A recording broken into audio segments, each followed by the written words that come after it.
Clover is dead. I found her in the first-class bathroom. But we've got a group now.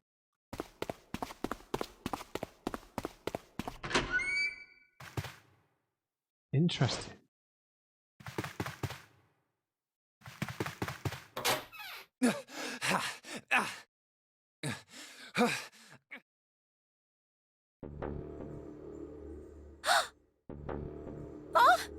Clover. Clover. So this has to be her because, you know, we can clearly see her face. It's not like dramatically disfigured in a way to obscure that it's a real person like Snake seemingly is. Why did this happen? Clover. No way. Let's get out of here, June. And everyone's stabbed. Are you all right? Yes, I think so. Sorry to break immersion. So going down a completely different path here. You should get some rest. Here, the bed. No. Can you sit? We've got like an hour to live. Yes. Who was the first to find the body? Me. Why did you come to this room? To look for Clover. Why else? I found her body in the bathroom. As soon as I did, I ran outside. I got to the top of the stairs by the casino and yelled as loud as I could. Hey, guys! I found her, but it's bad! She's in the bathroom in the first-class cabin! Come quick! Or something like that. Then I went back to the bathroom. Ace, Santa, and Lotus showed up real soon after that. But I guess you two hadn't heard me or something because you didn't show. So I took off down the stairs to look for you. After that, I mean, you know the rest, right? 7. There's one more thing I'm worried about. What? You stuck one of those plates in between the door and the frame, right? Why did you do that? Come on, didn't I already tell you that? I did it so that the door wouldn't lock. So we could come back to this room? Oh, you think I did it? No. Well, I don't know. That kind of depends on what you say, doesn't it? For crying out loud. You're a former police officer, man. Follow me. A closet? Yeah. This is the reason. This safe. We couldn't open it when we were getting through this room. I figured there might be something pretty important in it. I couldn't stop thinking about it. I figured eventually we might figure out what the numbers are for the safe. And if we did, I didn't want to screw around with door 5 again. And this is where we used Lotus's brute force method, right? So I put the plate in the exit door so we could get back in that way. You get it now? Yeah. Come on, Junpei. Get your head out of your pedal pushes. Yeah. Figured it wouldn't open. Huh? This is... rust. If there's rust here, that means... Has someone opened the safe? Huh?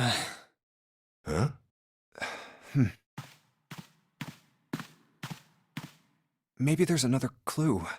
Anything that might lead us to discover who stabbed Clover. Behind this door. The 9th man's body is behind there. Maybe I should have another look at it, just in case. Oh, the hell? This smell is... Fake.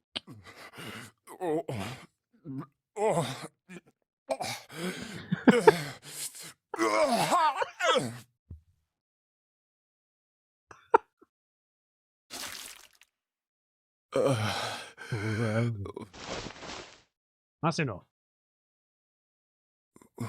Wait. It's gone. His bracelet. It's gone. It was right next to the glasses. But why? Huh? Where'd Junpei go? Oh, there you are. Christ. Were you looking for something in the hallway? Yeah. Did you find something? No, nothing. Tell him. What's up? Well, I wanted you to take a look at something. What is it? Clover. What was it you wanted to show me? I searched Clover's body again. A real shame.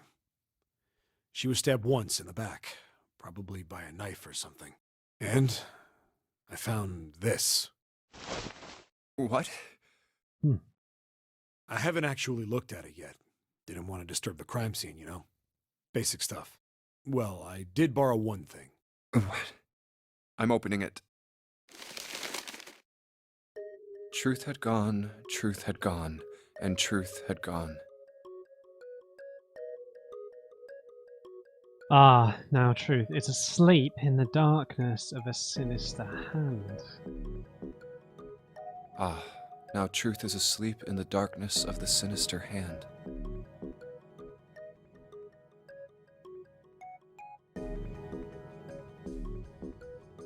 What is this? Some kind of secret code? Maybe it's whatever that number code is, right?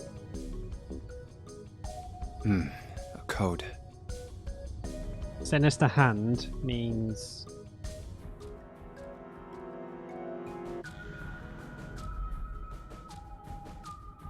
So she's talking about the left hand, right? Sinister was a term used in heraldry that meant to the left of the bearer of a coat of arms. Oh. The left hand. The left hand. What does the left hand mean? Does the darkness of the sinister hand have something to do with the bracelet? There's two things sticking out on either side of the face. The left and right sides of the face. Left and right.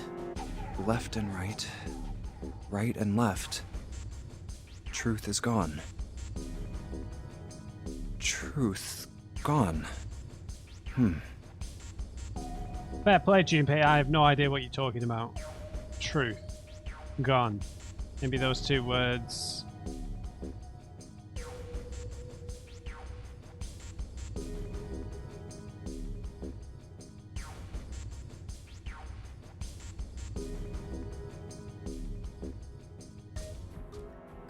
What about reading them backwards?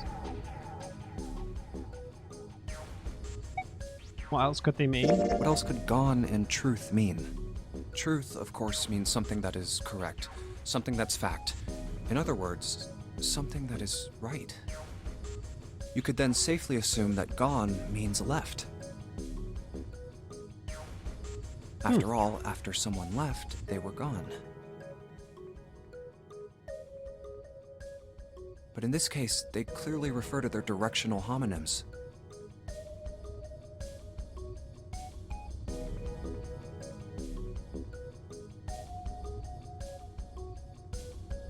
Then truth equals right, and gone equals left. Alright, alright.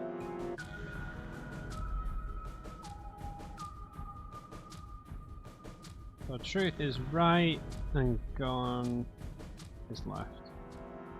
The left and right of the bracelet. These two things sticking out. So if I... Press them in the following order.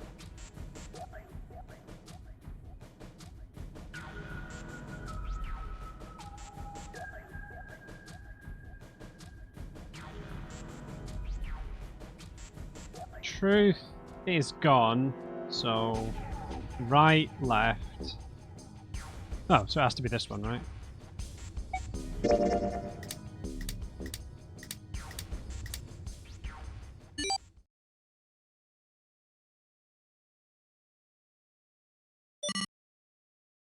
Wait, did it just...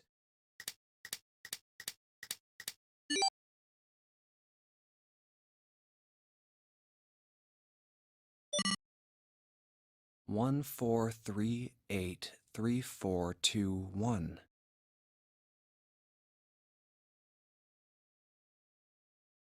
1438342 That's the code for the coffin.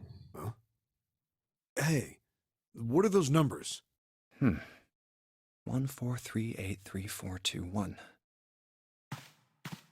1, 4, 3, 8, 3, Oh, sorry. 4, 2, 1. The bloody save.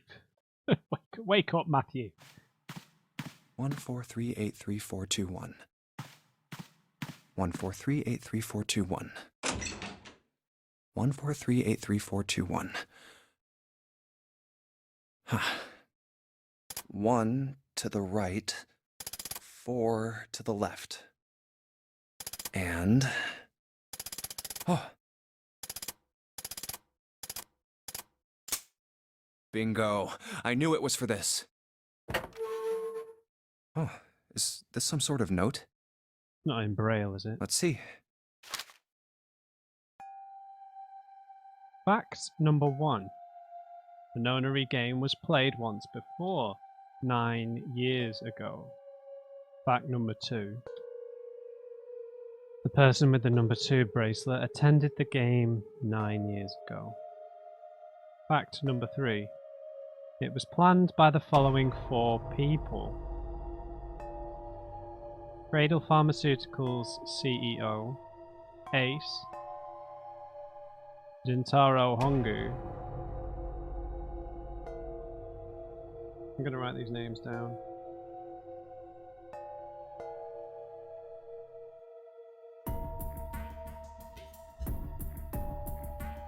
Cradle Pharmaceuticals Chief of Staff. Okay, so that might not be Ace. Nagisa Nijisaki.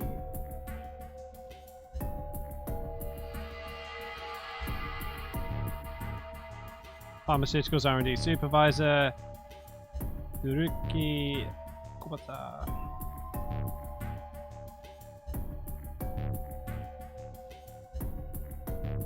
Hey, you never know when these will come in handy. Majority shareholder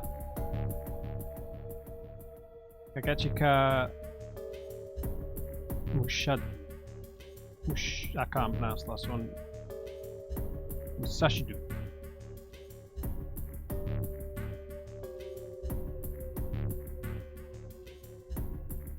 Just waiting for everyone to get stabbed now.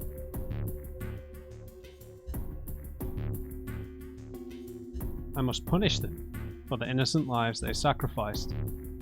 This is the only warning they will receive. So I wonder if the 9 of us are all connected to that, in a way. The innocent souls might be saved. I now state the truth. 0. Huh. Sorry, but do you think you could all come with me? Come with you? I want all of you to go to the big hospital room. Why? There's something I want to be sure of. What do you want to be sure of? I want to know if the person I suspect is really the culprit. Wait, then you're saying... Yeah, I think I've got it figured out. I know who killed Snake and Clover. Anyway, if you could all please move to the big hospital room. I'll explain everything as soon as we get there. So he thinks it's Ace? Or does he think it's Snake?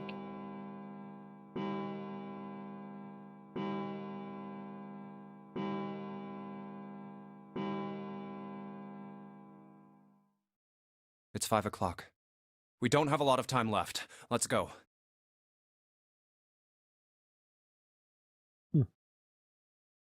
Actually, before we get started, I was hoping you could do something for me. Ace, 7, and Lotus, could you please place your palms on the red? Hmm? Huh? Why? If we need to get to the shower room, why don't we just... No, we're not going inside. Once you've authenticated, step away from the door. Why? Please, just do it. Or perhaps you don't want to know who killed Snake and Clover. Fine. What about you, Ace, Lotus? Very well. Sure.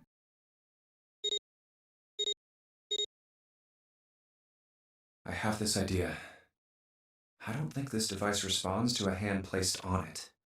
It instead reacts to a bracelet being brought close. You don't actually need a hand. I knew it.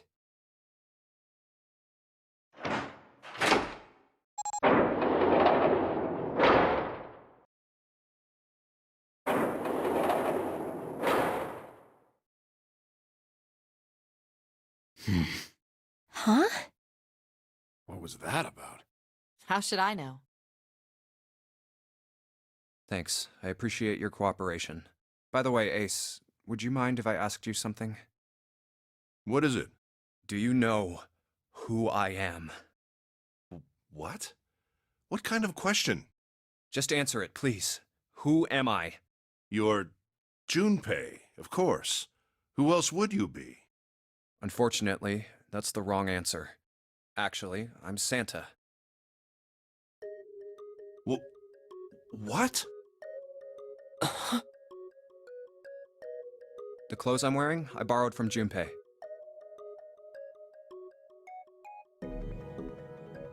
And the clothes he's wearing are mine. We had a little swap. That's ridiculous. Impossible. So, you're saying I'm not Santa? Of course you aren't. Why? What makes you so sure I'm not Santa? If you were Santa, then door 3 wouldn't have opened for us just now. 1 plus 7 plus 8 plus 3 equals 19. 1 plus 9 would be 10. The digital route would be 1. But the 4 of us just opened door 3. You can't possibly be Santa. Your bracelet number isn't 3. It's 5, right? Huh?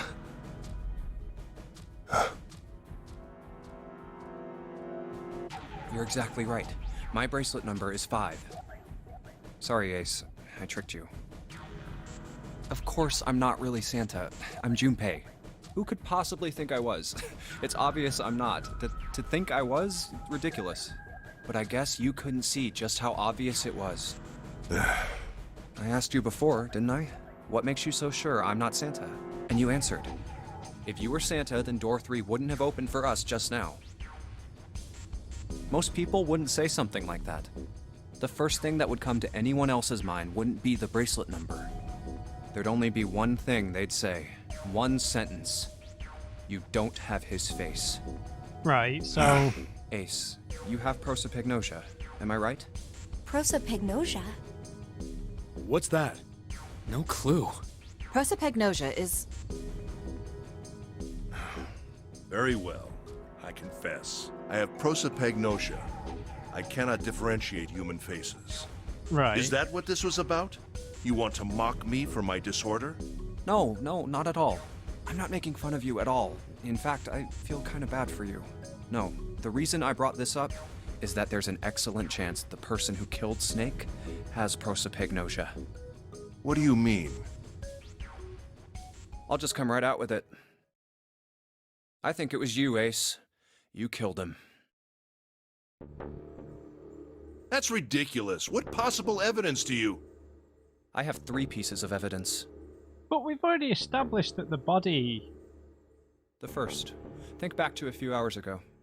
You made us argue over the 3 doors here in the big hospital room. There was no way all 7 people could go through them. Lotus suggested that we sacrifice one of us. Then you, Ace, said, I'll stay here. Why would you say something like that? It's pretty simple, really. You didn't want us to see the dead body in the shower room. You see, if Ace stayed behind, there were only 2 doors the rest of us could go through. Doors 7 and 8. There was no way we could get through door 3, the shower room. You knew that, didn't you, Ace? That's why you volunteered to stay behind. Come on now. I think that's going a bit far. I can understand if you're jealous of my bravery, but Oh, okay. please don't devalue my actions. We know he's connected to the pharmaceutical. I only wanted to save the rest of you. Surely you can understand my altruism. Altruism, huh? Okay, now he's sounding a bit more evil, proclaiming himself to be a hero. You already knew, didn't you? You knew that whichever doors we took, eventually we'd end up back in the big hospital room.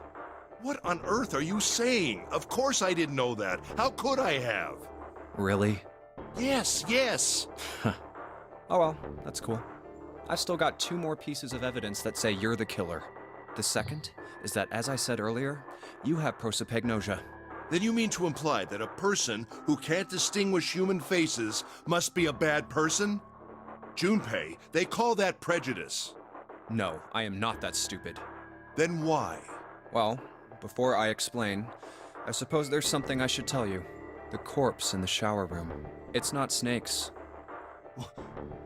What? I didn't put it together right away, but there was something Clover told me.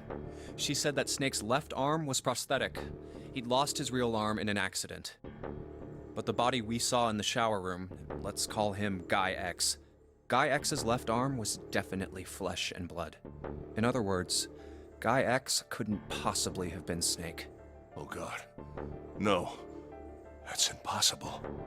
Let's say, hypothetically, that the killer didn't have prosopagnosia. If that were the case, he would immediately realize that Guy X wasn't Snake. Even if the clothes were the same as Snake's, their faces would be completely different. It would have been obvious they were different people. There's still a person then, not a mock-up. And yet, they still killed him. Why? Why would they kill a stranger who'd only just shown up? Because of the bracelet. On the other hand, if the killer did have prosopagnosia, it makes sense. They thought Guy X was Snake and killed him. Wait. Wait just a moment. Let's say you're right, and I mistook Guy X for Snake. Who else opened the door? Even if I did, I would have had no motive to kill him. Why would I want to kill Snake? I can think of at least two motives. One, Snake knew about your past. If he ever revealed what he knew, that would have been really bad for you. You really didn't want that to happen. So to make sure Snake's mouth stayed shut, you killed him. Two, Snake had a grudge against you. You knew that, or at least you could have easily assumed he did. Even without exposing your identity, he was a threat to you. You never knew when you might be attacked. You couldn't ever let your guard down. Every moment was a moment he might try something. You didn't want that kind of danger hanging over you, so you... Hey, hold on a minute. What's the past that Ace wouldn't want us to know? Why did Snake have a grudge against him? Look at this. What's this piece of paper? The Nonary Game was played once before 9 years ago.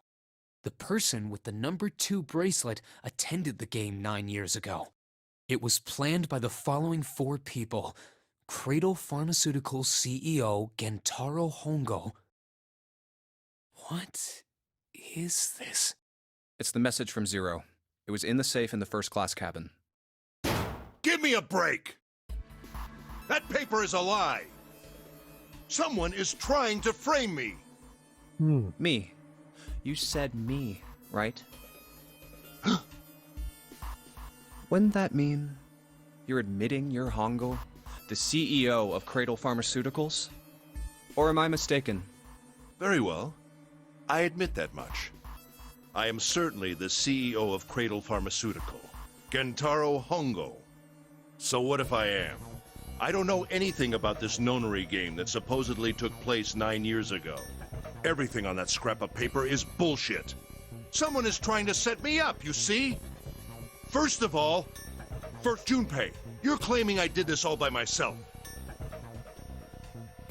Ace stammered as he tried desperately to work himself into a more tenable position. Have I not been playing in novel mode? Crap. It switched, man. It switched on me. Think that over, all right? How could I have killed Snake all by myself? Not Snake. It was Guy X. I don't care who it was. You said the killer put this other man into door 3, right? So did he go... Yeah. He must have gone and got the bracelet of the 9th man.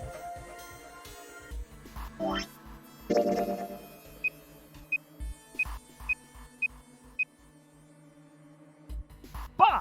Oh, that's the wrong...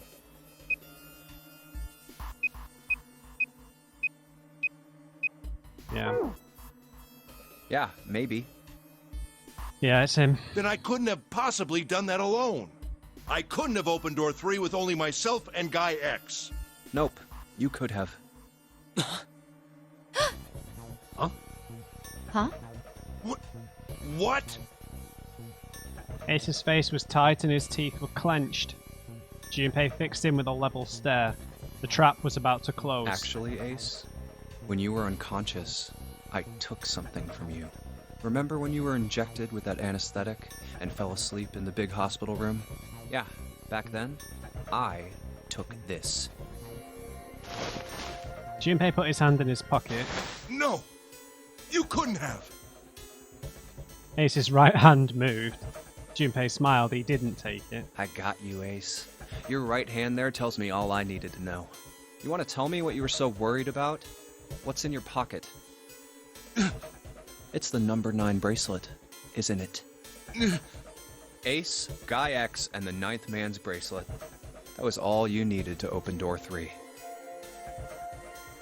That's how you killed Guy X all by yourself, Ace. All you needed was the number 9 bracelet in your chest pocket. Ace lowered his hand from where it had stopped halfway to his pocket. He looked down at the floor, his face hidden from Junpei. All he could see was the corner of Ace's mouth, twitching like a dying fish. If you want to play innocent, that's fine by me. Go ahead, tell me. I don't have the bracelet, if that's what you want to do. But if you could take off your coat and hand it to me, I'd really appreciate it. Otherwise, we'll have to take it from you by force. Right, Seven? Yeah, it'd be my pleasure. Yeah, Seven. Seven cracked his knuckles with a sound like gunfire. Maniacal laugh.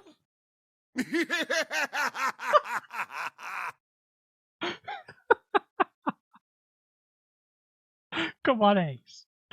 Ace roared with laughter. I'm enjoying this heel turn. He threw his arms wide and his head back and laughed, filling the room with a sound that scarcely belongs there.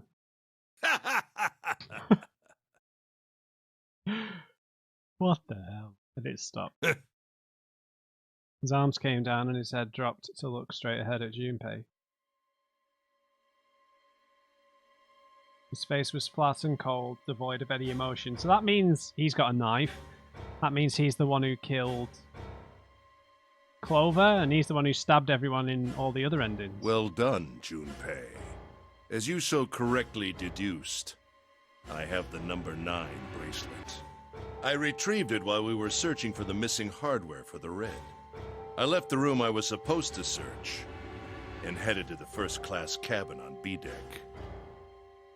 His voice showed no emotion, no sense of remorse or interest. It was almost bored, as though he were reciting an especially dull corporate letter. My purpose was to obtain the number 9 bracelet. 9 is a potent ally in the Nonary Game. Adding 9 to any set of numbers won't alter the digital root.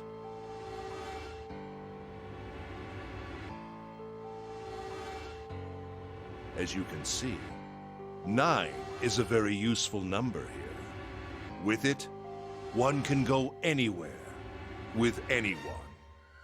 It is, I suppose you could say, a game changer. So I made for the first-class cabin to obtain it. In mere moments,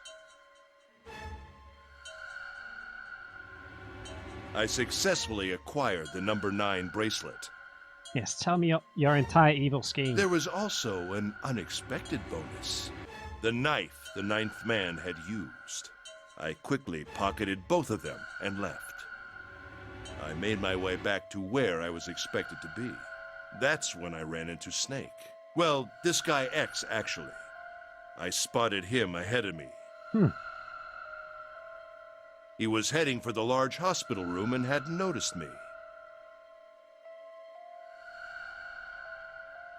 The man wearing Snake's clothes arrived at door 3.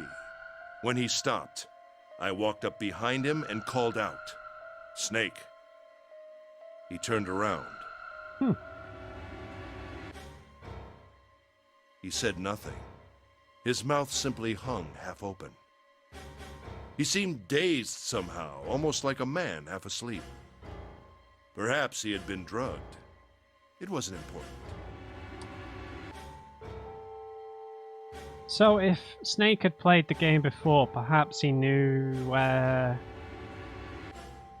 I don't know. Maybe it's a brother? A twin? I tend to gloss over little things like that. I was certain that man was Snake. I knew Snake had taken part in the Nonary Game 9 years ago. Being blind, it made sense that he didn't recognize me immediately upon our first meeting. But why then hadn't Snake said anything to me later? Surely he hadn't forgotten what had happened to him in the Nonary Game. But not once did he attempt to confront me.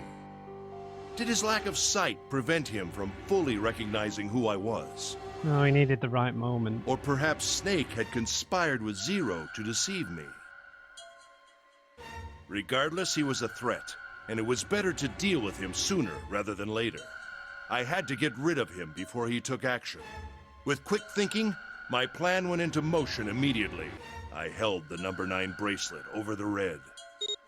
I waved my own bracelet in front of the red, and then grabbed Snake's arm and shoved his hand against the scanner panel. Just tell us everything, mate. Just tell us everything. The door opened. I threw the man through it. 9 seconds later, the door shut. Is this going to be some horrible twist, like it's his own son? Or a relative of his? Yeah, I think it's going to be something 81 like seconds passed. that. Yeah, I think that's going to be the twist.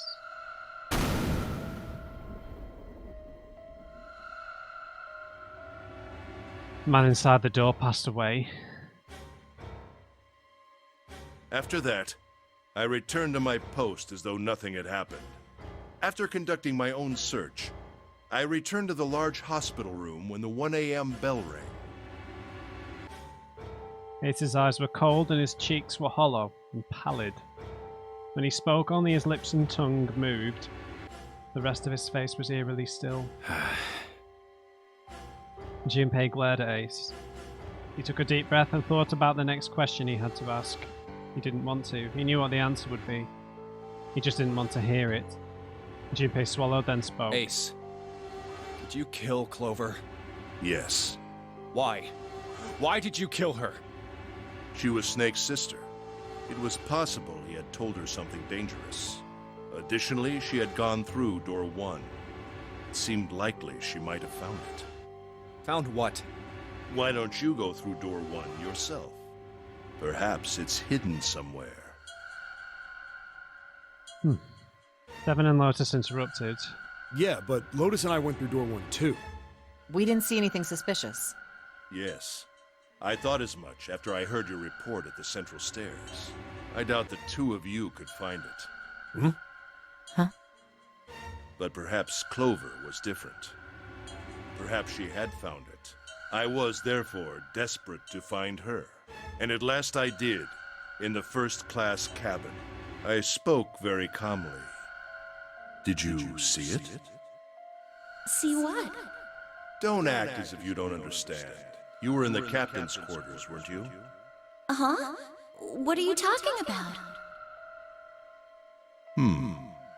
Very well. By the way, what are you doing here, Clover?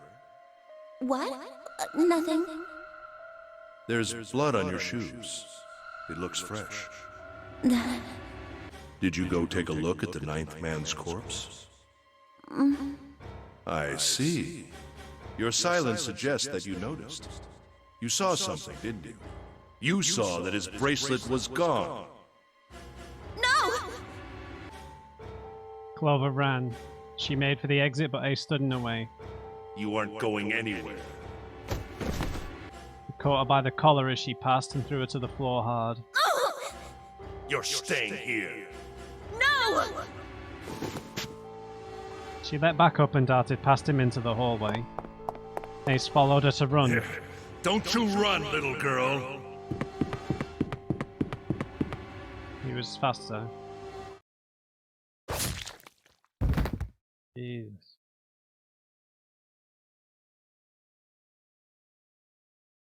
That was how I killed Clover. His face hadn't changed. He felt guilt or remorse. If he felt guilt or remorse or anything one might feel after taking the life of another human being, it didn't show. You son of a bitch! Seven's whole body trembled with rage and his voice rumbled with hate.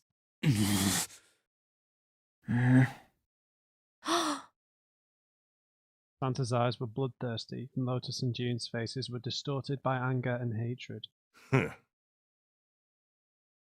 Ace looked at them and smiled. It was a cold, cruel thing with no humor in it. He shook his head and sighed. I admit it. I've lost. I have lost. Completely and utterly. Don't misunderstand, Junpei.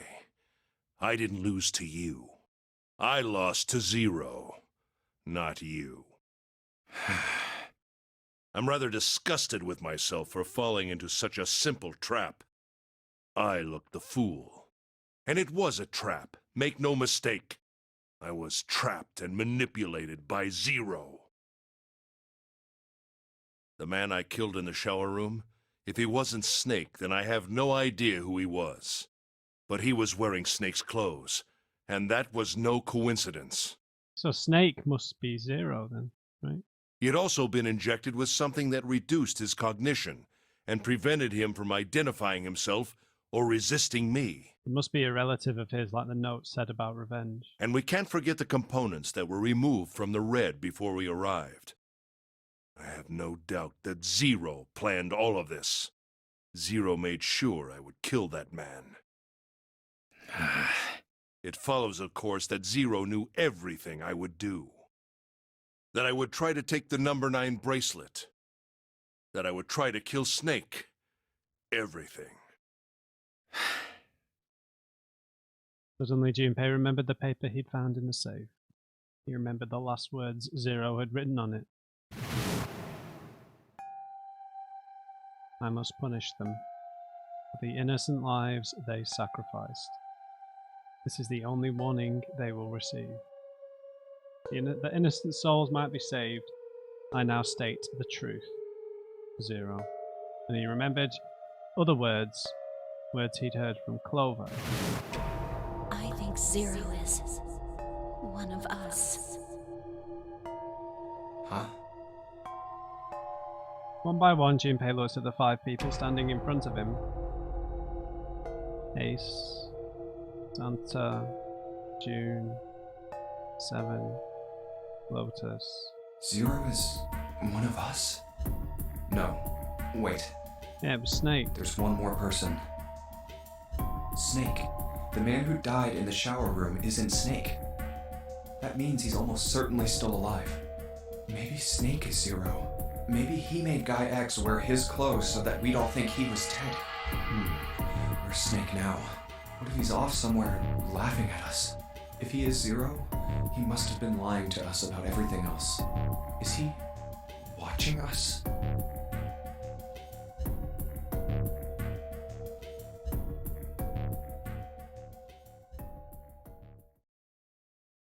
Well, I believe I've finished with my confession. Why don't we get moving? Sounded as if he'd just finished doing nothing more than exciting. Sorry. He sounded as if he'd just finished doing nothing more exciting than describing the weather. For Santa, it was the last straw. What the hell is this shit? You aren't going anywhere, you son of a bitch! We're gonna leave your ass here to rot! Why? Because I killed Clover? That's ridiculous. Why are you so upset that I killed the little bitch? She was nothing to you. A stranger you only met a few hours ago. Am I wrong? Yes. You bastard! Don't get stabbed.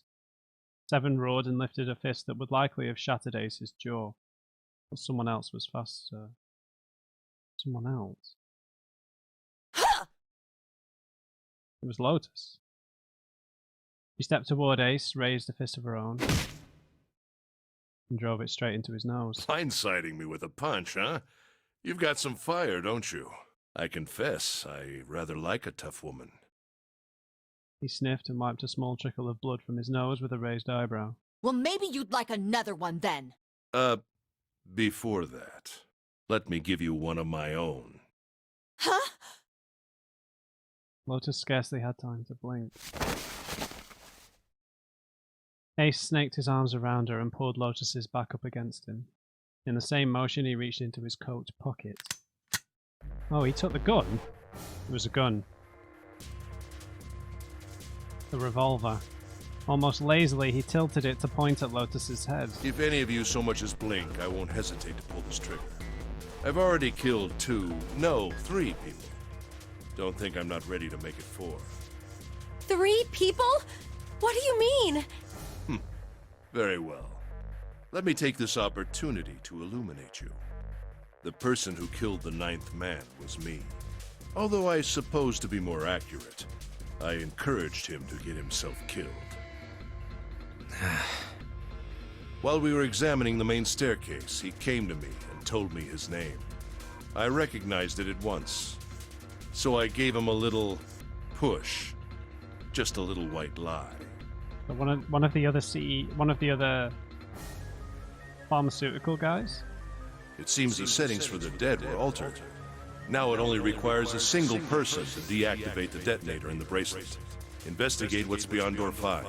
We'll meet again later. And with that... Okay. Have a good one, guys. I'm going off ahead now. Well then. Why is it stopping? God, you lied! Open the door, please! I'm begging you! Help me! Please get me out of here! Get me out of here! Oh my god! There's no time left! Listen!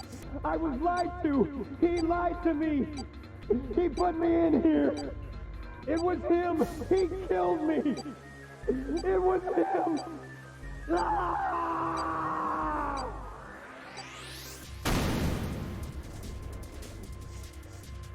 Interesting. I had 4 reasons for killing him. As I said before, in the Nonary game, the number 9 bracelet is of utmost importance. If I had allowed him to keep such a useful tool, he, or it, would have become a threat to me. As such, I decided that he should be eliminated early on. I wanted the number 9 bracelet. If I could manage to obtain it, I would be able to manipulate the game as I saw fit. I would be unable to acquire the bracelet unless its owner was dead. That's the second reason. Even setting aside his number, he would have been nothing but trouble for me. He was aware of my past. He knew what happened here 9 years ago. It was important that I eliminate him before he was able to disseminate this information. Lastly, I wished to conduct a simple test. A test to see if this Nonary game was serious, or a poor attempt at a joke. I needed to be quite sure. As such, I encouraged him to act against the rules so that I might observe the outcome. Junpei glared at him. I don't get your third motive. What the hell happened 9 years ago? Didn't I say? The Nonary game was played. I planned it out, and I conducted its execution. Why? What on earth was it supposed to do? I don't really think I have any obligation to tell you that. Ace smirked. He was trying to provoke them, and it was working. Although Ace had paid very little attention to Lotus after catching her, the gun never wavered from her temple. She looked quite pale. When she spoke, her voice shook. Hey, what's with this gun? Where did he get this? Why don't you tell her, Santa? Santa ground his teeth and glared at Ace. On the other side of door 6, we found the gun in the coffin in the cargo room, right? Bastard must have grabbed it when we weren't looking. Indeed I did. That was a pretty serious mistake, you know. Just saying you intended to leave it behind. Ace laughed a short, derisive snort and gave Junpei a sicklingly pitying look. Well, there isn't much time left. I'll be off then. Well, where are you going? Do I really need to explain? I had assumed it would be obvious. I have the number 9 bracelet, and now I have Lotus. Wasn't there a door with a 9 on it in the room that looked like a church? That's where you're going, isn't it? And how do you know that? Santa told me about it while we were looking for Clover. I see. Well, you are correct. That is my destination. But now I must say goodbye to all of you. Ah, and please, don't forget my warning. Move and I'll pull the trigger. I don't need her alive to open the door, you know. As he spoke, Ace began backing toward the door, practically dragging Lotus behind him. Shit! He's getting away! But we can't risk it. Junpei, Santa, June, and Seven stood frozen. Ace had the face of a man gone mad. They had no doubt he would pull the trigger. Ace had reached the exit. Now, Lotus, open the door for me if you would. He forced Lotus to open it, then turned and addressed them once more. Goodbye. Then he stepped through the door.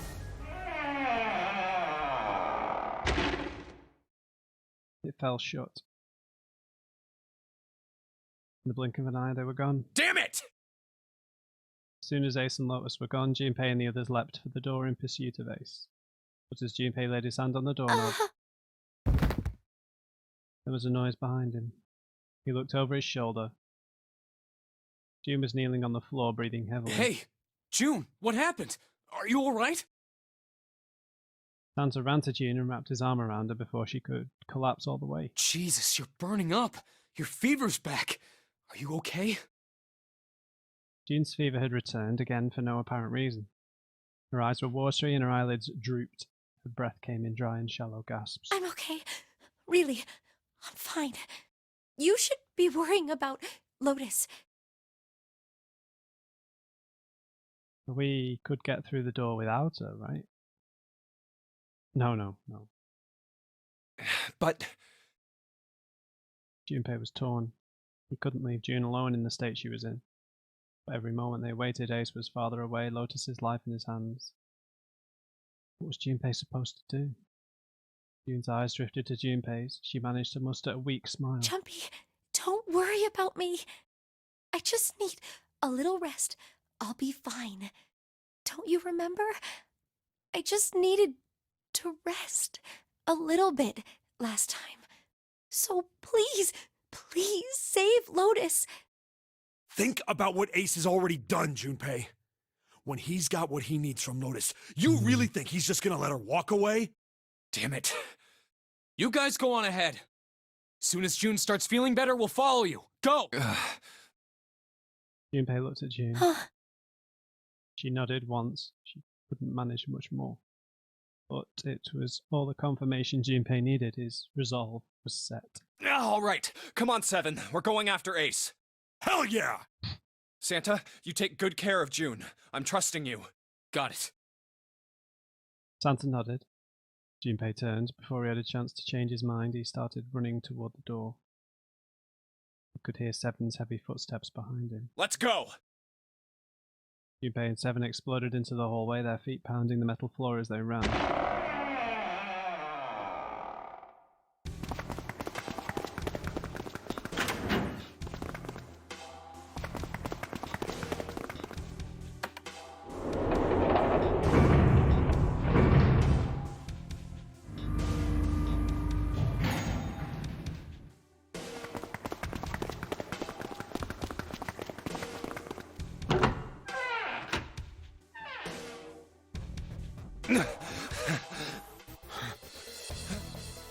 Junpei and Seven had finally arrived at the church, exhausted and out of breath. Oh right, we're not even close yet. As their lungs struggled to catch their breath, their eyes frantically scanned the room. Where are they? I don't see them. You think they already went through? He reached up to wipe a palm full of sweat from his brow. Maybe. Even as he spoke, Junpei was already on his way to the larger of the number 9 doors. Let's check the red. Display panel read vacant. He spun around and headed towards the smaller door. The red would tell him if Ace and Lotus had moved to another room. Engaged. It's occupied. That means Ace and Lotus went through here. Yeah, it seems like it. Junpei and Seven stepped away from the door. They retreated to the center of the room and began to talk. What do we do now? Yeah, what should we do? Well, the big door is still vacant, but... The two of us can't do anything with it. Yeah, not even counting how our digital route isn't 9. Just then, as they were pondering what to do next, there was a noise. Noise like someone hitting a thick wooden panel. What's that sound?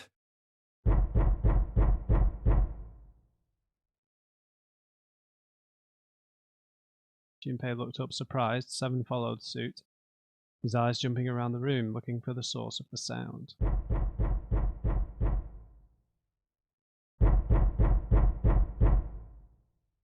It's coming from over there.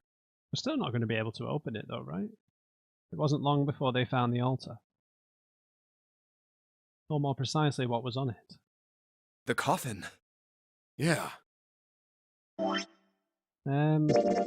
there any way for us to get through a door here? Nope.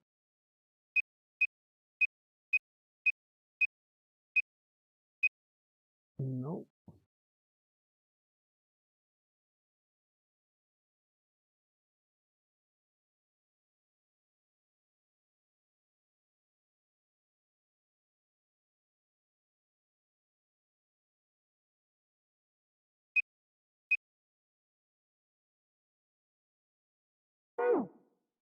Let's open it. How? By force! I don't think that's gonna happen. Well, you never know till you try, right? The only necessity for success is the willingness to suffer 1,000 failures. Who said that? I forget. Anyway, we've got to try. Junpei and Seven leapt at the coffin. They grabbed hold of what purchase they could find and pulled.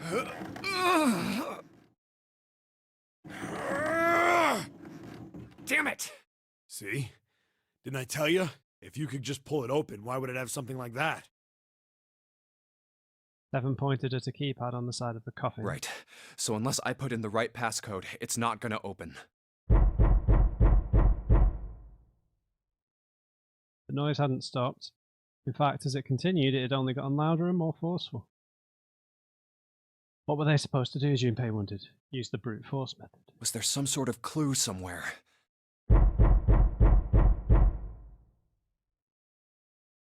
Don't end it like this. They stood there for a few moments, staring at the coffin, and then Seven spoke. Hey, Junpei. I remember you mumbling about some weird numbers over by the bathroom in the first-class cabin. You got those numbers by solving the secret message Clover was holding, right? Truth had gone, or something like that. Yeah, that's right. What about it? Well, maybe that number's the passcode for this thing, too. Come on, that's impossible. Those numbers were the code to unlock that safe. Yeah, but the person who set up that safe in this coffin is the same person, right? Zero set up both of these. Yeah, probably. Well, then they might have set the same passcode for both of them. That's ridiculous. Not necessarily. Why don't you just try it? I mean, it's not like you'll make things any worse. It'd just be a waste of time. There's no way they're the same number. Dude, just How try do you know it. that? You never know until you try. Yeah. The only necessity for success is the willingness to suffer 1,000 failures. Who said that? You. Fine. He knelt down in front of the keypad and looked at it. Perhaps because he'd repeated them so many times before, the numbers came easily to Junpei's mind. 1438 3421. Quickly, he typed them in.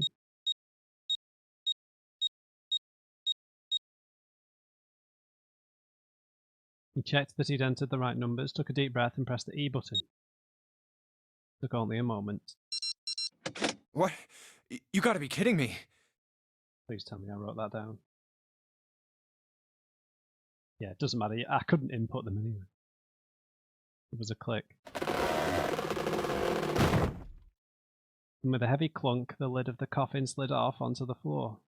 Someone sat up from inside. Hello, Snake. Snake! You? Why? Ah, those voices. Junpei and Seven, unless I'm mistaken. Where are the others? Are they elsewhere? Of course, there was no reason Snake would have known anything about where anyone else would be.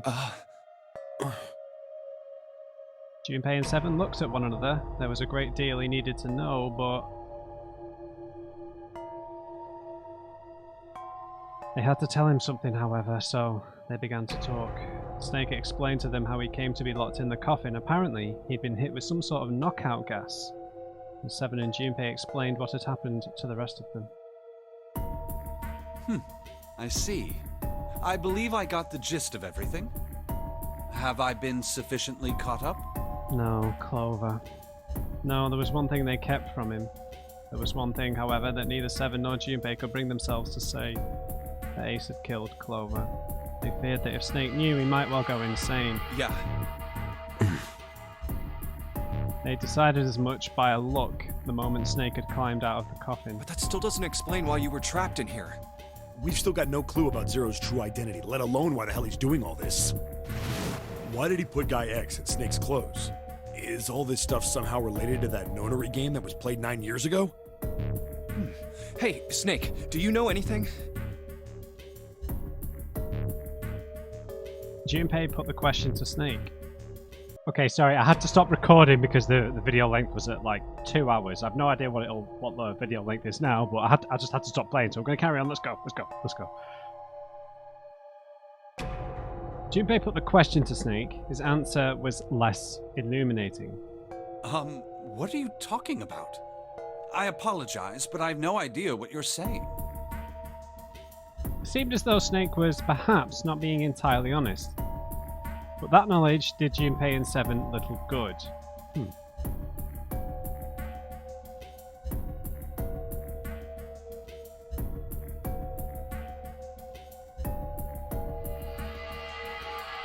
Let me just check I've not skipped over anything here.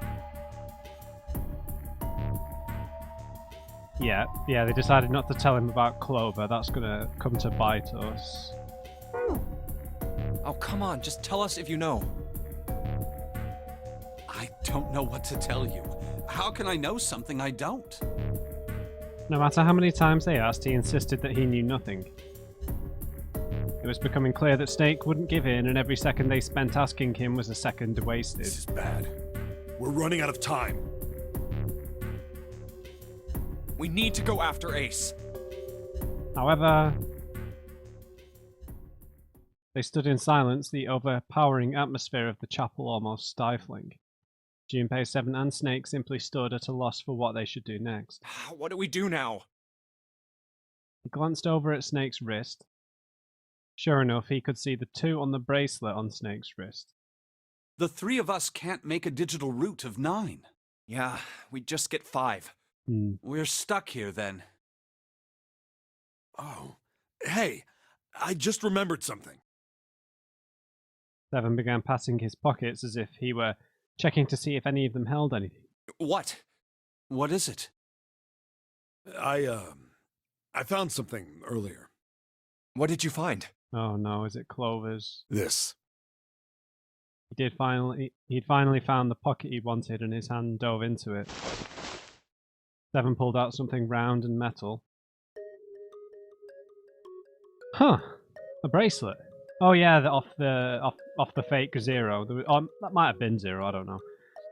There was no mistaking the number glowing at them from the face like a cartoon eye. Zero. Zero's bracelet. What did you say? Are you saying that 7 has the number 0 bracelet? Yeah.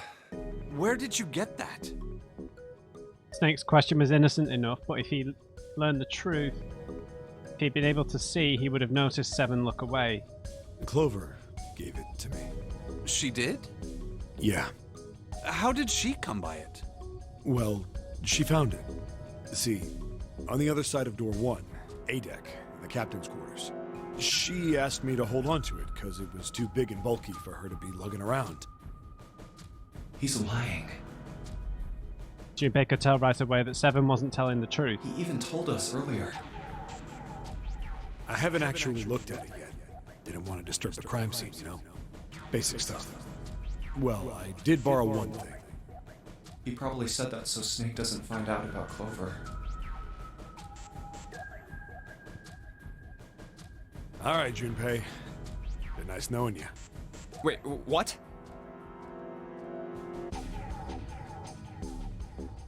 Come on, man. I'm just kidding. Oh. Still, just in case, I want to make sure the Zero bracelet gets picked up by the Red. Snake, give me a hand, all right? Without waiting for a response, he started walking toward the door. Junpei and Snake followed him quietly.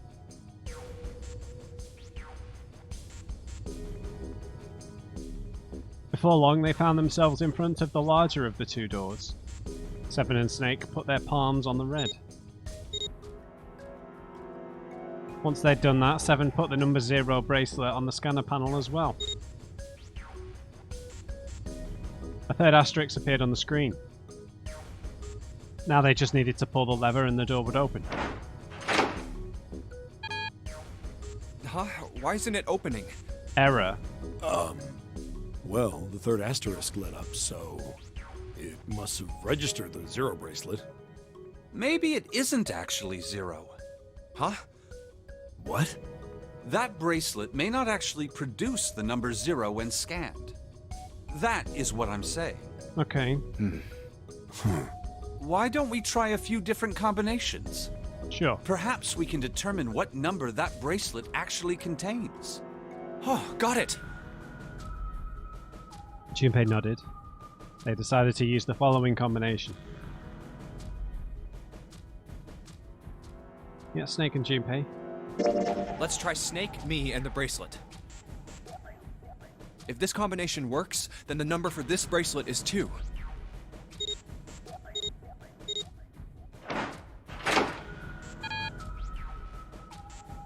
Nope, door didn't open. The mysterious bracelet wasn't number 2. Didn't open. Guess it's not 2. Then... Junpei continued. They decided to use the following combination. Junpei, 7 and the bracelet. let's try me, 7, and the bracelet. If this combination works, then the number for this bracelet is 6. They scanned their bracelets.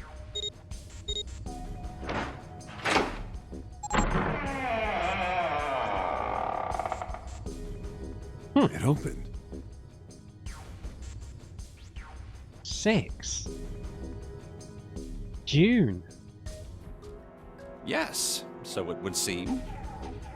7 clearly hadn't thought their experimentation would produce anything useful and looked rather confused. Snake was, as usual, calm and smug. The door slid closed.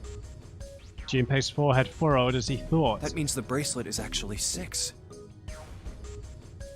But how is that possible? The display on the bracelet clearly shows a 0. I mean, June is 0? Suddenly, from somewhere far beneath them, they heard the creak and groan of tearing metal. With it came the sound of water pouring into the parts of the ship that had until recently been dry. Oh man, that's not good. I guess our time's just about up, huh? At any rate, we know now that the door can be opened. Let's go! No. But, Snake, are you sure? Yeah. You know that only Junpei and I can go through this way. You needn't worry. I have a solution to this problem. My last resort. But if now is not the time for last resorts, then when? Last? Resort?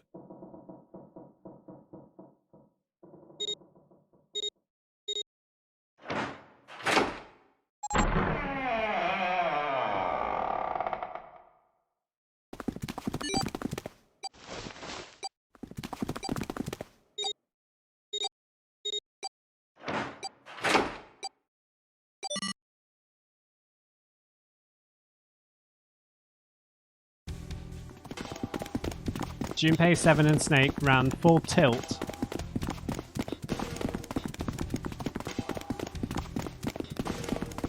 Wait, how did Snake get in? Down a long, straight hallway. They were headed for the stern of the ship and had no time for distractions. As they ran, 7 spoke. Gotta admit, you really surprised me there, kid. I couldn't figure out how the hell you were gonna get out of that one. How come you didn't do that right off the bat? As I told you, it was a last resort. Had I used it at the beginning of the game, I would have come under a great deal of suspicion. I imagine that most people would have taken it to mean that I was 0. Once they'd convinced themselves of that, I wasn't optimistic about my chances of making it out of here alive, let alone unscathed. Hold on.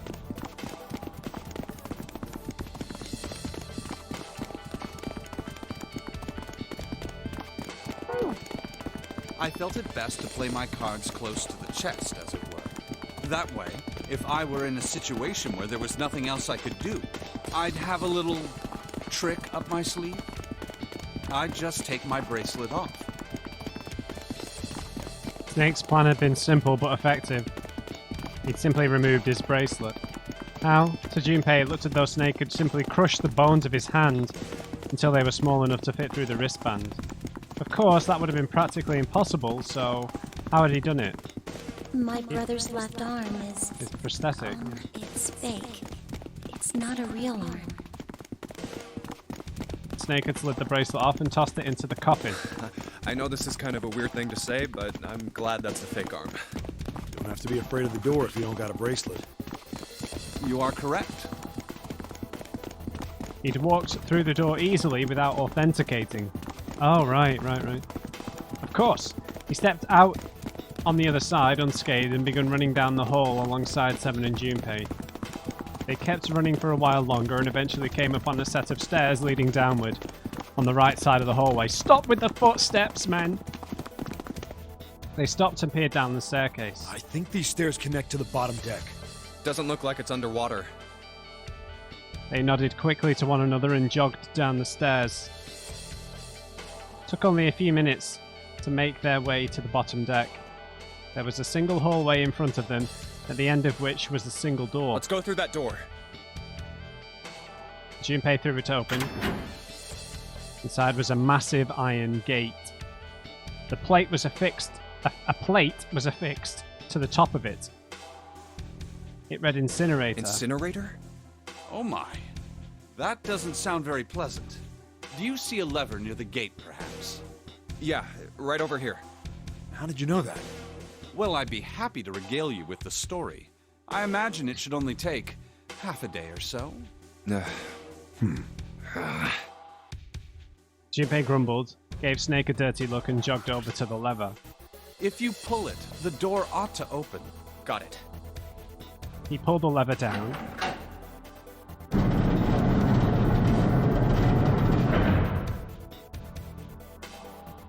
With the rumble of an ancient motor, the door opened. There was no need to hold back and no time to hesitate.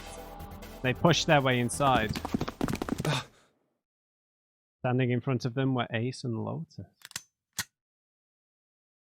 They still had the revolver in hand. It was still pressed hard against Lotus's temple. A small dark bruise began to form near the tip. Even from several yards away, Junpei could see that Lotus was shaking. She was terrified. But perhaps more interesting was what Junpei saw behind them. Another 9 door. What? Why? Why is there another one? The door stopped Junpei in his tracks. It simply shouldn't have been there. And his brain finally began to consider why. The whine of a warning klaxon filled the air, drowning out any thought. Warning. Warning. Emergency incineration command has been acknowledged. Automatic incineration will take place in 9 minutes. Please evacuate the incinerator immediately. Oh, God. Oh my, how exciting. You've run quite a show here, Zero. Terrifying smile twisted Ace's face. What's the matter? Too frightened to understand? Here, let me explain.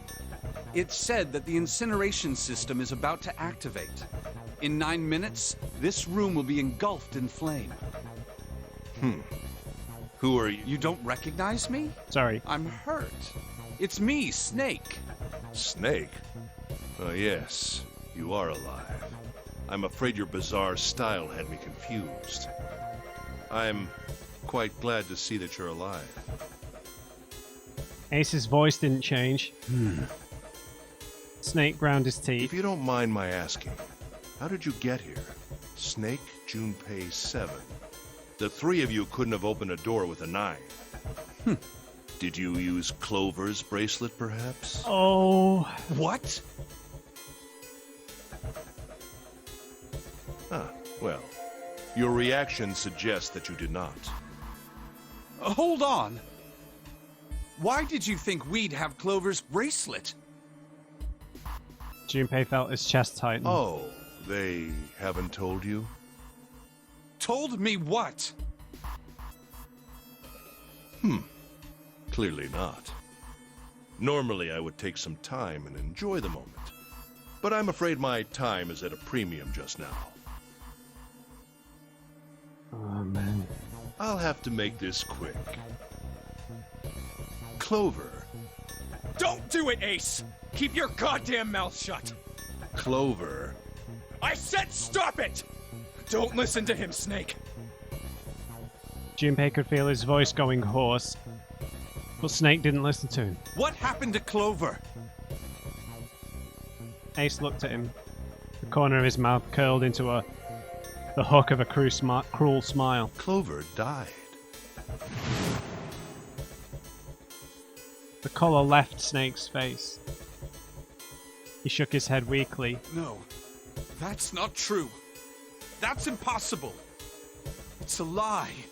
It has to be a lie. Oh, it's quite true. I can assure you of that.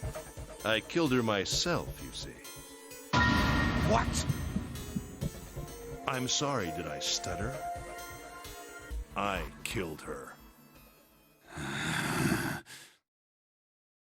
Snake's face twisted into a mask of rage, mottled red rising to dot his pale skin.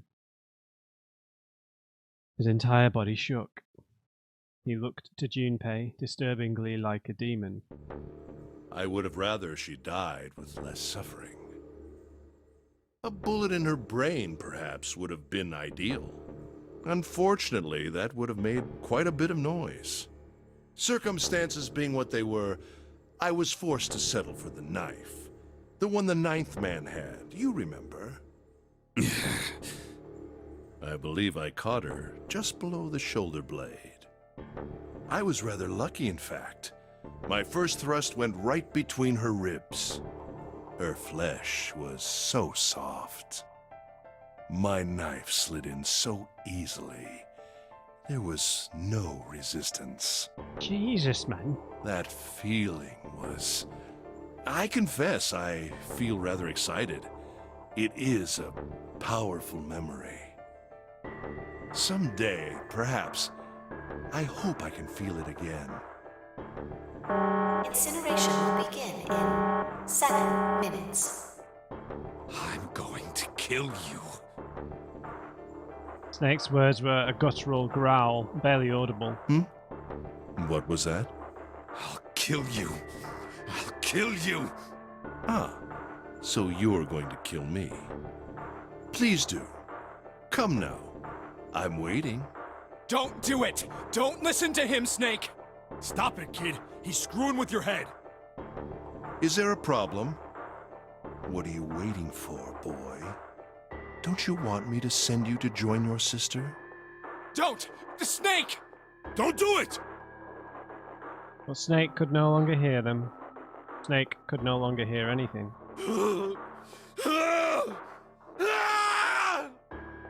Now, hold on. There was a bit earlier where he spoke about being incredibly agile and... Right, when we went through door 4? Snake moved like a bolt of lightning. His scream echoed through the incineration chamber, full of rage and despair. Snake!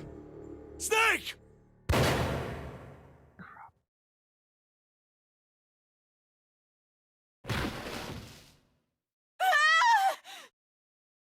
Another scream filled the room. It was Lotus. She ran across the room toward Junpei, her eyes wide with terror. Lotus! Hurry! This way!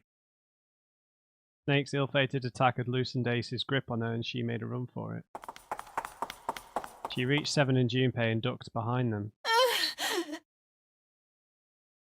Incineration will begin in 5 minutes. Give me the woman.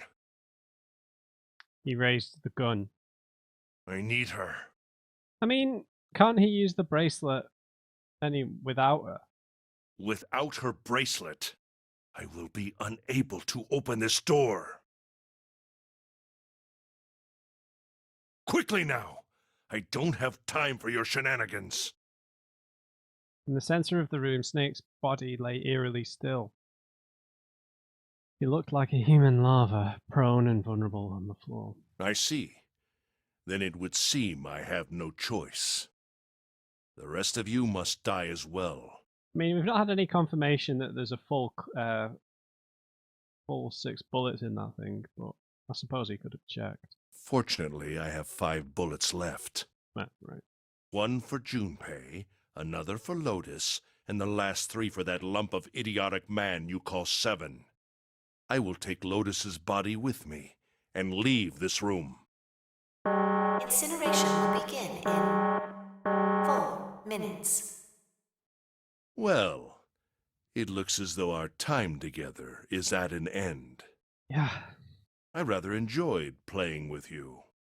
Now, at this moment, if you'd had some sort of understanding with each other, if all 3 of you would run in different directions, you might be. I don't know how close they are to Ace, but you might be able to get close enough to him that he can't aim at all 3 of you. One of you is going to take a shot, though. Damn it! Junpei could see Ace's finger tighten. He could see it begin to squeeze down on the trigger. His body tensed, preparing for the catastrophic impact of hot lead against human flesh. Goodbye. Then it happened. Kill you! Snake stood up. What? No, that's impossible. The first time, Ace's composure broke. With obvious effort, Snake lunged forward 1 step closer to Ace. Then another. He looked for all the world like a zombie. I'll kill you. I'll kill you. His voice was the mournful wailing of the undead. Stay away from me. Get back. Stop. If you come any closer, I'll... Get away from me. Dude. Little by little, Ace was retreating. Snake didn't stop. He continued his stiff, inexorable approach, his eyes twin pools of pure fury. Listen to me. I said don't come any closer. Why is he scared to shoot him all of a sudden? He already shot him once. Shit! You bastard! Oh, he just unloaded the clip. It's not a clip, but... Ace's revolver leapt 5 times. 5 times the air in the incinerator was split by the crack of a bullet. Snake's body twitched as 5 clouds of blood and torn flesh leapt into the air across his body. A fine pink mist drifted from his body and disappeared. Junpei didn't have time to ponder what that meant before. And then his strength was gone, his legs crumbled, and his broken, battered body slid to the floor. Incineration will begin in 3 minutes. 7. Have at him, mate. Finally, you're... But Snake wasn't done. I'll kill you. What? Even as the pool of blood beneath him grew, he began to move. He half crawled, half slid toward Ace. One bloody arm wrapped itself around Ace's leg. You won't get away. Why is his left arm able to move if it's a prosthetic? Maybe it's not a prosthetic, I don't know. Maybe it's something in between. And the other gripped his thigh with strength that should have been long gone. You son of a bitch! You're a monster! Get off me! Let me go, damn you! He kicked at Snake with his free leg, driving his foot into Snake's face. His arm, his shoulder. It made no difference. Snake refused to release him. Once a snake ensnared its prey, rarely does it release it. This is it, Ace. We're going to burn to death together. What? Incineration will begin in 2 minutes. damn it! Damn you! Get off! Let me go, you monster! Okay, look. Think about it this way. My company owns a wonderful hospital. It has excellent doctors. You're not wounded too seriously. I'm sure they can fix you up easily. Six bullet wounds through the chest cavity. You don't have to die. You could be saved. Just let me go. Hey, maybe that golden gun isn't like proper bullets. I don't know. Pathetic. Begging for your life. Then Seven and Lotus began to speak. Junpei could hear tears in their voices and their words restrained. Snake, that's enough! You can stop now! Yes! He's right, Snake! You've done enough! Come on, Snake, let's go! Let's get out of here! You have to come with us! We have to leave together! Snake turned toward them. He coughed and blood splattered across the floor. Then he smiled. A sad sort of smile. I apologize, but I'm afraid I can't do that. You'd best forget about me. You need to leave soon. I'm going to take him with me. Shut up! Be quiet! I couldn't save Clover. My sister died because of me. Perhaps this will begin to atone for that. Perhaps in the afterlife, she can forgive me. Now go. Go now. You have to go. Incineration will begin in 1 minute. God damn it! Shit! We're out of time! We gotta go! Seven ran toward the exit. Lotus followed him, but Junpei couldn't move. There were white lines down Snake's chest where his tears had washed the blood away. He was broken, body and soul, and Junpei felt as though half his own heart had been torn out. His eyes stung, and he tried desperately to swallow to clear the lump in his throat. Junpei, what are you doing? You have to get out of here now! Junpei's chest tightened, pulled taut by anger, misery, and a cold feeling of emptiness. Your emotion surged through his heart alongside the torrent of blood. He could feel it building, a tremendous wave growing taller, taller and taller. And then it broke, crashing down with a thunderous force onto his shaken, unprepared mind. Snake! Snake! Junpei's rational mind was gone. He was driven by instinct now, and he launched himself across the floor at Snake and Ace. Or he tried to. Wait! Don't be an idiot, Junpei! He felt a hand grab him from behind. It was Seven. Before he had time to react, the larger man had pinned Junpei's arms to his sides and was hauling him bodily back toward the door. No! No! I have to help Snake! Snake! Snake! Get off of me! Let me go! Incineration will begin in 10 seconds.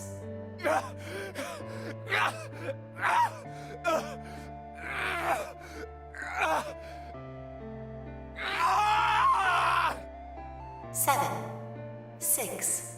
Damn it, I don't get a choice, kid! Don't blame me for this, alright? No. 5, 4, 3, 2.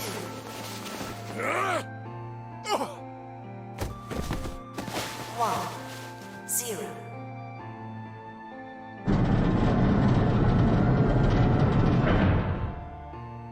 Gates 2 and 3 are locked down. Beginning incineration. Junpei felt Seven's fist bury itself deep in his stomach, and then his legs turned to mush. Seven scooped him up in the same motion and leapt through the door. It slammed shut behind them. Junpei struggled to shaky feet till he glanced over to see Lotus only a short distance away. Junpei ran to the door. He's... There was a small window cut into it. Inside he could see Ace and Snake. Jared! Damn you all! Why? Why?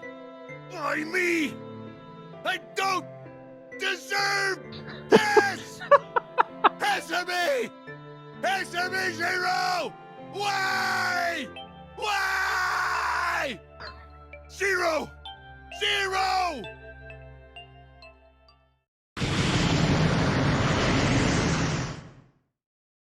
Zero!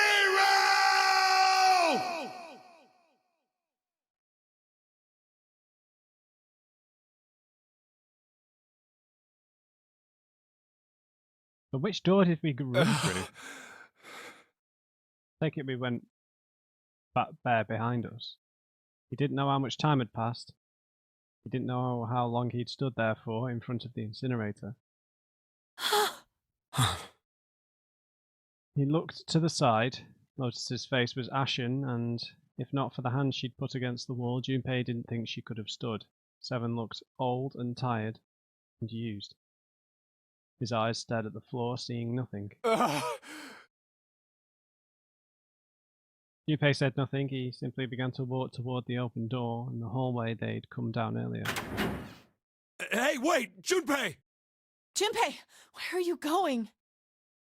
He blinked when their voices broke the silence. He stopped. You stay here. I'll go get Santa and June. You're gonna bring them here? How? Don't worry about that. Just stay here and wait, all right? He began to walk again. He looked over his shoulder and watched Seven and Lotus grow smaller and smaller. They stared back, not moving. He wasn't sure if they could. He turned around again. He knew where he was going. I saw an elevator on the way here. If I can get it to work, then maybe... Before long, Junpei found himself in front of the elevator. Next to the door was a button with a triangle on it. Please work. He pushed it and the door opened. Yes.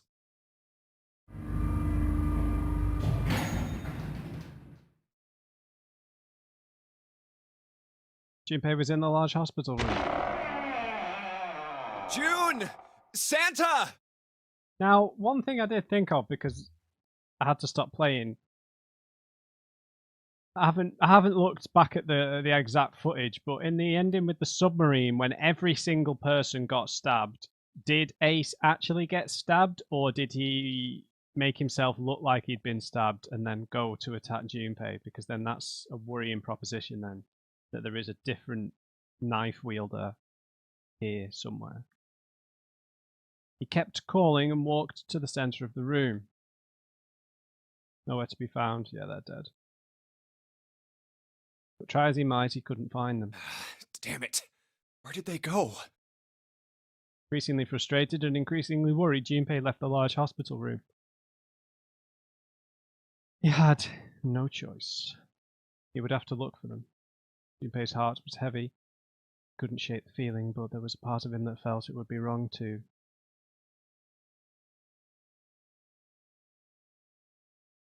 Even if he could.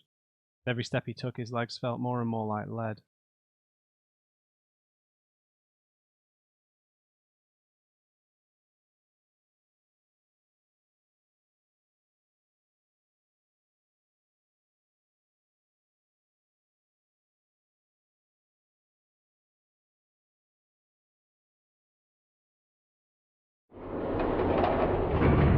Come on, you just leaving?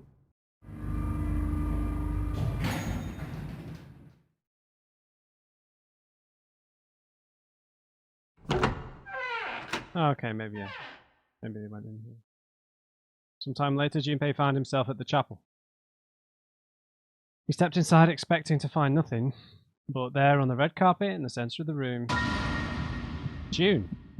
No code names didn't matter any longer. She was Connie! crying. Junpei cried her name and ran. Like lightning, he ran across the room toward her. Connie!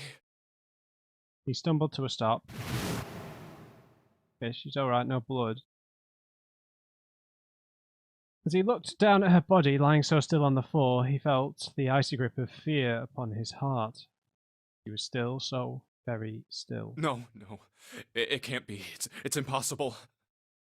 Slowly, Junpei bent down toward her. His hands shook and he felt very cold and very hot at the same time. He forced himself to look. Her back was moving. Slowly, it rose and fell. Relief washed over him. Oh, Connie! Junpei reached down and gently, very gently, lifted her up. Connie, are you all right? Jumpy? Her face was pale and her lips were dry and cracked. Her eyes were blank and cloudy. They stared straight at Junpei but saw nothing. Trembling, Junpei wrapped his arm around her back. She was cold. Very cold. Junpei tried to convince himself that it was only his imagination, but she felt as though she were fading away. He could feel his heart pounding frantically in his chest. And that's what I meant to say. Oh no.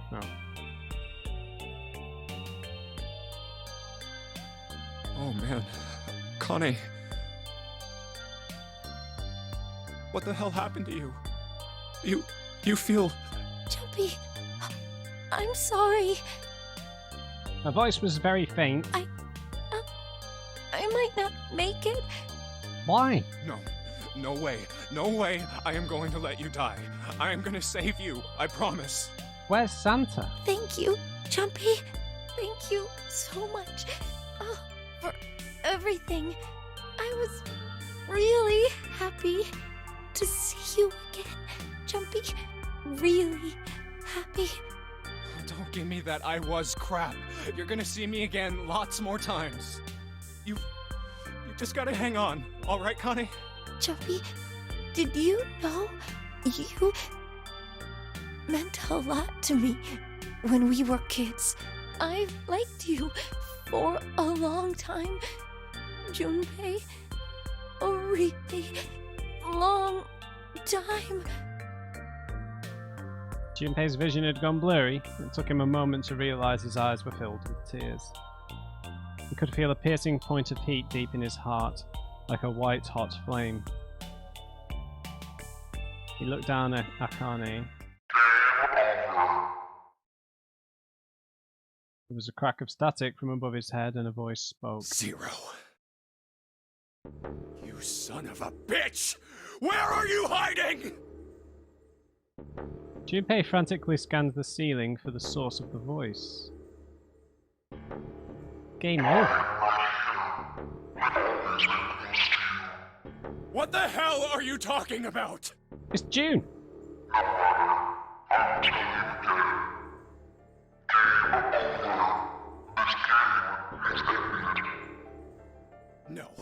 No, it hasn't. I'm not gonna let it end yet. I'm gonna get out of here with Connie. Why? Because you chose the wrong The wrong path. path? That is correct. Your path is invariably, however, admit defeat. And there is shadow, there is light. Where there is the absence of light, there is no shadow. So it goes. What are you talking about? That is not. The loser has been decided.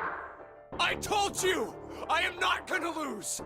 No, you misunderstand. You have lost. I have lost. What? Junpei didn't have any time to ponder what that meant before he heard the door slam shut behind him. He spun around. There was no one there. Was it Zero? Connie, wait here. I'll be right back, I promise. Oh no. She managed a single nod. Junpei laid her back down gently and leapt for the door. He yanked it open and shot outside. No one. The hall was empty. There was nothing moving anywhere. Damn it. Where are you? It doesn't matter. I need to get Kane out first. Yeah. He didn't want to leave Carney alone any longer than he had to, so Junpei turned around and headed back to the chapel. You ain't, man. Kane! What an idiot. Why would you leave her on her own, dude? He wasn't there. He wasn't anywhere. She'd been lying there on the floor just moments before. And now she was gone. Oh god. No. No. Where is she? The coffin! Connie. Connie! Connie! Connie! His cries split the heavens themselves. He screamed until his voice gave out. Then he screamed some more. But there was nothing. No answer. His voice faded away and all that remained was cold, unfeeling silence. That was when he noticed it. Huh? What, gas? A strange smell. One he'd smelled before. Wait. This is...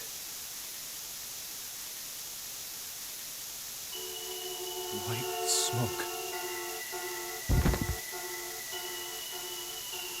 9 seconds later, Junpei's mind winked out.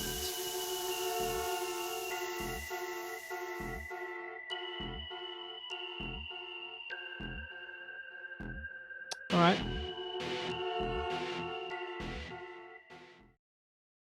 The end, or is it? Alright. Bit of a weird one. June disappearing like that. I mean, maybe she got in the coffin, but I don't know. All of it strange. All of it hallucinatory. Started to question whether the reality of this whole situation, right? Whether we're dreaming or something.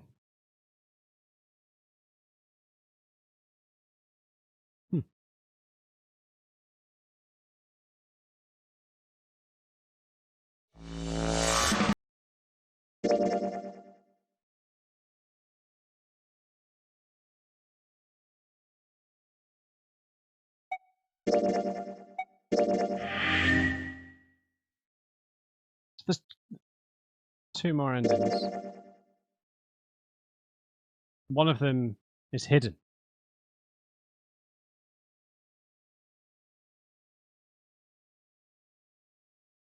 Interesting, right? This video, I have no idea how long it is, but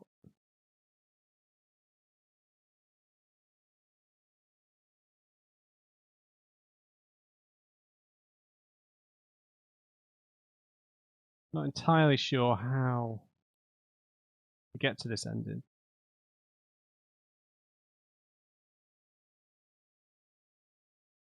Maybe we just choose room 1. No. The keys for that path are clearly marked here. Maybe I just missed one of these keys. We'll see. But there is a third ending, a 6th ending that isn't clearly marked, which might be the quote-unquote perfect ending. So yeah. Ace met his demise. We got gassed. No idea where Santa is. June disappeared. Seven and Lotus are left with the number 6 bracelet. But I suppose, I don't know if the incinerator would have got rid of the bracelets that Ace had on him. Maybe they'll still be left behind. Who knows? Maybe they could get out. I'm not really sure how that whole thing worked because it was quite chaotic. But yeah, we'll leave it there. And we'll see which of one of these keys we missed, because I should be able to hop through these without doing every puzzle, I think. So right, yeah, we'll leave it there. Hope you enjoyed it, guys. Leave me a like if you did. Just remember, everyone, never trust non-crate. I'll see you next time.